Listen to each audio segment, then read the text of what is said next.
कितना भी बुरा हो, ये दो बातें याद रखो। ये सिर्फ एक पंक्ति नहीं, बल्कि जीवन की सबसे गहरी सच्चाइयों में से एक है। ये बात सुनने में जितनी सरल लगती है, इसका अर्थ उतना ही गहन और प्रभावशाली है। भगवान बुद्ध की शिक्षाएं हमें ये सिखाती है कि दुख, परेशानियां और कठिन दौर जीवन का स्वाभाविक हिस्सा है, लेकिन इन परिस्थितियों का सामना करने के लिए हमें दो महत्वपूर्ण बातों को कभी नहीं भूलना चाहिए। पहली बात, ये समय भी गुजर जाएगा।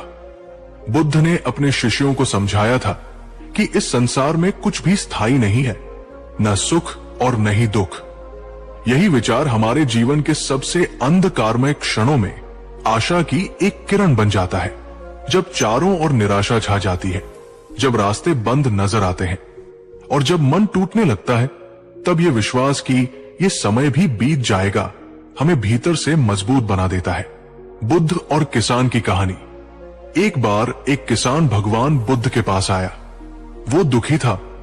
उसने कहा, मेरी फसल इस बार पूरी बर्बाद हो गई। मेरा पुत्र मेरी बात नहीं मानता और मेरी पत्नी बीमार रहती है। क्या आप मेरी समस्याओं का समाधान कर सकते हैं? बुद्ध मुस्कुराए और बोले, मैं केवल एक बात बता सकता हूं। जीवन में 80 प्रकार की समस्याएं हर व्यक्ति को झेलनी ही पड़ती है, और 81वीं समस्या यह है कि लोग सोचते हैं कि उन्हें कोई समस्या नहीं होनी चाहिए। किसान चौंका। बुद्ध ने कहा, समस्याएं हमेशा रहेंगी, लेकिन तुम्हारा दृष्टिकोण उन्हें कैसे देखता है, यही सब कुछ बदल देता है। समय चाहे कितना भी बुरा हो, ये अस्थायी है।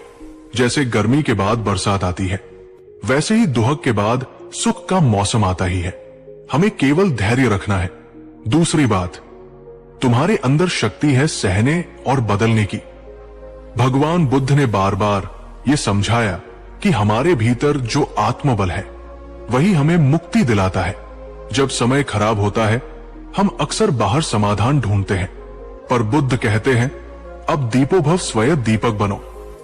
अंगुलिमाल की कथा। अंगुलिमाल एक भयंकर डाकू, जिसने 1200 लोगों की हत्या की थी, एक दिन भगवान बुद्ध के संपर्क में आया। वो क्रोधित था, हिंसक था, पर बुद्ध शांत थे। उन्होंने बिना डरे कहा, मैं तो रुक गया, अब तो रुक। अंगुलिमाल ने पूछा, आप रुक गए? आप तो चल ही रहे हैं। बुद्ध बोले, मैं द्वेष, घृणा, क्रोध से रुक गया हूं, पर तुम अब भी उसमें भाग रहे हो। वो डाकू वहीं बैठ गया, रोने लगा, और उसी क्षण उसका जीवन बदल गया। अगर एक हत्यारा खुद को बदल सकता है, तो हम क्यों नहीं? हर मनुष्य के भीतर वो शक्ति है। जब हम किसी कठिन परिस्थिति में होते हैं, तब बुद्ध की ये बात हमें याद रखनी चाहिए। जो स्वयं पर विजय पा लेता है, वो हजारों शत्रुओं पर विजय पाने वाले से महान है। ये शक्ति हमें आत्मा के भीतर से मिलती है, ना बाहरी साधनों से, ना परिस्थितियों से। जब तूफान आता है तो पेड़ झुकते हैं, गिरते नहीं, क्योंकि उनकी जड़ें मजबूत होती है। हमें भी अपने भीतर की जड़ों को मजबूत करना है। ध्यान की शक्ति, बुरे समय में भीतर झांकने का उपाय। बुद्ध ने हमें ध्यान मेडिटेशन की विधि दी, जो केवल मानसिक शांति का साधन नहीं, बल्कि आत्मिक जागरण का पथ है। जब हम ध्यान करते हैं, तो हम समय की पकड़ से मुक्त हो जाते हैं। हम अब और यहां में जीने लगते हैं। बुरा समय भी ध्यान के लिए एक उपहार है, क्योंकि वही हमें भीतर की यात्रा के लिए प्रेरित करता है। विपश्यना देखने की कला बुद्ध ने विपश्यना सिखाई। जैसी चीजें हैं वैसी देखो। हम जब तक ये नहीं समझते कि परिस्थितियां केवल घटनाएं हैं, हम पीड़ा में रहते हैं। पर जब हम देख लेते हैं कि ये सब अनित्य है, तब हम मुक्त हो जाते हैं। कर्म और समय बुद्ध का दृष्टिकोण। बुद्ध कहते हैं, अपने कर्म पर ध्यान दो, परिणाम समय के साथ बदलते रहेंगे। हम कई बार सोचते हैं कि अगर हमारा समय खराब है, तो इसका मतलब है कि हम कुछ गलत कर रहे हैं, पर बुद्ध ये नहीं मानते। वो कहते हैं, कभी कभी अच्छे कर्मों का फल तुरंत नहीं मिलता, पर वो निश्चित ही मिलेगा। जैसे बीज बोने के बाद भी कुछ समय लगता है फल आने में।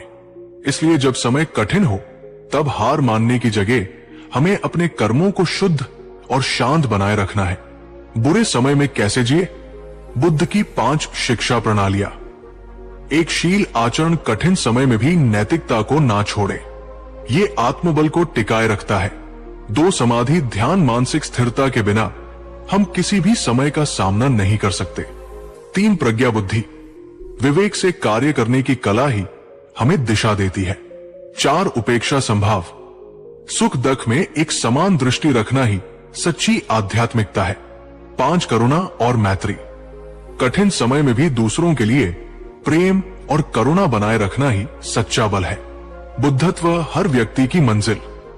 भगवान बुद्ध कभी किसी को भगवान नहीं कहते थे, वो कहते थे तुम भी बुद्ध बन सकते हो। तुम्हारे भीतर वही चैतन्य, वही शक्ति, वही शांति पट है। बुरे समय को केवल एक मार्ग मानो जो तुम्हें तुम्हारे भीतर की ज्योति तक ले जाए। जीवन एक नदी है। बुद्ध की दृष्टि, नदी बहती है, कभी चट्टानों से टकराती है, कभी गिरती है, फिर भी रुकती नहीं। बुद्ध जीवन को एक बहती हुई नदी की तरह मानते हैं। अगर रास्ते में चट्टान आए तो क्या नदी बहना बंद कर देती है? नहीं, वह या तो उसे काटती है या मोड़ लेती है। I miss drumming, yeah. हमें भी ऐसे ही बनना है, लचीले लेकिन प्रवाह में रहने वाले। अगर आज अंधेरा है तो बुद्ध कहते हैं अंधेरे को कोसने की जगह एक दीपक जलाओ। ये दीपक तुम्हारे भीतर है, तुम्हारी सजगता, तुम्हारी करुणा, तुम्हारी अंतर्दृष्टि। इस भाग का सार, समय कितना भी बुरा हो, ये 2 बातें याद रखो। एक ये भी बीत जाएगा। 2 तुम्हारे अंदर शक्ति है सहने और बदलने की। अगर इन 2 बातों को अपने जीवन में उतार लिया जाए तो कोई भी परिस्थिति तुम्हें तोड़ नहीं सकती। कई बार जीवन की परिस्थितियां इतनी गहरी चोट पहुंचाती है कि केवल शरीर नहीं आत्मा तक थक जाती है। ऐसे क्षण आते हैं जब इंसान बाहर से हंसता है पर भीतर रोता है। कुछ लोग ये कहते हैं कि हिम्मत रखो, कुछ सलाह देते हैं समय सब ठीक कर देगा, पर उस टूटे हुए मन को कौन समझे? आज हम समझेंगे कि जब मन ही टूट जाए तब भगवान बुद्ध क्या कहते हैं। बुद्ध जो केवल ज्ञान का नहीं अनुभव का समंदर है, उन्होंने मानव पीड़ा को जिया, समझा और समाधान बताया। मन टूटने का मतलब क्या है? मनुष्य का मन एक अत्यंत संवेदनशील यंत्र है। ये विचारों, भावनाओं और स्मृतियों का भंडार है। जब जीवन में कोई आघात होता है, जैसे कोई अपना दूर चला जाए, सपना टूट जाए, अपमान मिले, विश्वास टूटे, तब केवल परिस्थिति नहीं मन भी डरता है। मन टूटने का अर्थ है आशा का खो जाना, आत्मविश्वास का डगमगाना, मौन की पीड़ा और एक ऐसी थकावट जिसे शब्दों में नहीं बताया जा सकता।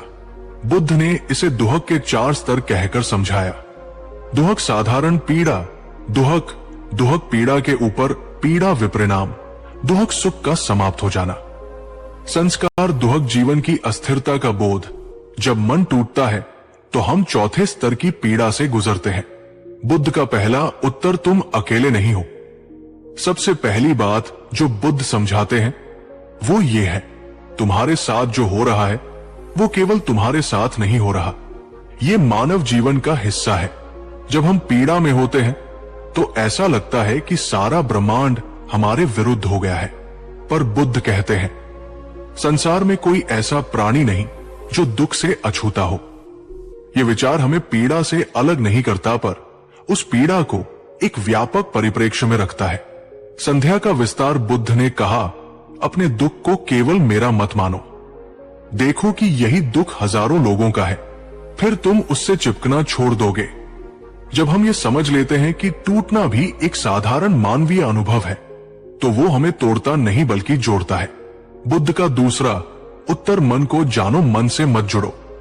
जब कोई कहता है मेरा मन टूट गया है, तो वो किससे बात कर रहा है? क्या मन और मैं अलग है? बुद्ध कहते हैं मन एक मेहमान है, तुम उसका मेजबान हो। जब हम अपने मन के साथ खुद को जोड़ लेते हैं, तब उसका टूटना हमारा टूटना बन जाता है। पर जब हम मन को केवल देखने लगते हैं, तो हम उससे ऊपर उठ जाते हैं। विपश्यना की कला, बुद्ध की ध्यान तकनीक विपश्यना यही सिखाती है। सांस को देखो, विचारों को देखो, मन को देखो, पर उनमें उलझो मत। एक क्षण में मन उदास है, अगले क्षण प्रसन्न। ये परिवर्तनशील है। अगर हम इसे बस देखे बिना निर्णय के तो इसकी पकड़ कमजोर हो जाती है। मन के तूफानों को देखना सीखो। बुद्ध एक सुंदर दृष्टांत देते हैं। मन को आसमान समझो और विचारों को बादल बादल आएंगे जाएंगे पर आकाश वही रहेगा। जब मन टूटता है तब भी भीतर वो शुद्ध आकाश बना रहता है। हमें केवल उस पर ध्यान देना है, ना कि बदलते हुए बादलों पर। तीसरा, उत्तर जैसे शरीर का जख्म भरता है वैसे ही मन का भी। जब हम गिरते हैं और हमारे घुटने छिल जाते हैं तो क्या हम मान लेते हैं कि अब हम कभी चल नहीं पाएंगे? नहीं, हम मलहम लगाते हैं, आराम करते हैं और समय के साथ वो घाव भरता है। बुद्ध इसी सिद्धांत को मन पर भी लागू करते हैं। मन की पीड़ा भी शरीर की तरह धीरे धीरे भरती है अगर हम उसे कुरेदना बंद कर दें। कुरेदना क्या है? बार बार पुराने विचारों को सोचना, आत्म आलोचना करना, दूसरों की तुलना में खुद को कमतर समझना बुद्ध कहते हैं। हर विचार एक बीज है। अगर तुम बार बार पीड़ा के बीज बोओगे तो दुखी उगेगा। इसलिए अगर मन टूटा है तो सबसे पहले उस विचार जाल से बाहर आओ। जो हुआ वो बीत गया, अब उसे देखने का दृष्टिकोण बदलो। चौथा, उत्तर सत्य को स्वीकारो, प्रतिकार मत करो। बुद्ध का एक प्रसिद्ध उपदेश है, जितना प्रतिकार करोगे उतनी पीड़ा बढ़ेगी, जितना स्वीकार करोगे उतना समाधान निकलेगा। टूटा हुआ मन इसलिए और टूटता है क्योंकि हम ये नहीं स्वीकारते कि हम टूट गए हैं। हम बहादुरी का नकाब पहन लेते हैं, दूसरों के सामने मुस्कान का अभिनय करते हैं, लेकिन भीतर छटपटाते रहते हैं। स्वीकारो कि तुम थके हो, स्वीकारो कि तुम टूटा महसूस कर रहे हो, स्वीकारो कि अभी कोई रास्ता नहीं दिख रहा। बुद्ध इसे सत्य की प्रथम दृष्टि कहते हैं। जब तुम अपने भीतर की स्थिति को बिना झिझक देख लेते हो तभी तुम उसे पार कर सकते हो। बुद्ध की करुणा आत्मा का मलहम। बुद्ध केवल ज्ञान नहीं देते, वे करुणा भी देते हैं। जब तुम टूटे होते हो बुद्ध तुम्हारे पास बैठते हैं। वे ना उपदेश देते हैं, ना प्रश्न करते हैं, वे बस समझते हैं। उनकी उपस्थिति ही ये कहती है, मैं जानता हूं तुम अकेले नहीं हो, ये पीड़ा भी बीतेगी। मैत्री भावना, स्वयं से प्रेम करो। तो जब मन टूटता है तब लोग खुद से घृणा करने लगते हैं। बुद्ध कहते हैं, जैसे तुम अपने प्रियजनों के लिए दया रखते हो वैसे ही खुद के लिए भी करुणा रखो। मैं स्वस्थ रहूं, मैं सुरक्षित रहूं, मैं शांत रहूं। ये मंत्र केवल शब्द नहीं, आत्मा की दवा है। टूटे हुए मन के लिए बुद्ध के साथ सूत्र धीरे चलो। Healing takes time. रोज ध्यान करो, सांसों को देखो, पीड़ा को स्वीकारो, उससे भागो मत। स्वयं से प्रेम करो, दोष नहीं संगति बदलो, दुखी लोगों में नहीं समझदारों में रहो, कला से जुड़ो, लेखन, चित्र, संगीत से खुद को अभिव्यक्त करो, प्रकृति के पास समय बिताओ, पेड़ों जलधाराओं से मित्रता करो। किसी ने पूछा बुद्ध से, अगर सब कुछ अस्थाई है तो जीवन का क्या अर्थ? बुद्ध मुस्कुराए और बोले, इसलिए ही तो जीवन सुंदर है, क्योंकि ये एक क्षणिक उपहार है। इसे प्रेम से जियो, पूरी की उपस्थिति से। जब मन टूटता है तो ये याद रखना जरूरी है कि ये जीवन हमें केवल जीने के लिए मिला है, सहने या भागने के लिए नहीं। हमें हर क्षण को अपनाना है, चाहे वो दुख में भीग गया हो या प्रेम में खिला हो। सारांश, टूटे मन से जागृत आत्मा की ओर। जब मन टूटता है तब आत्मा के जागरण का बीज पड़ता है।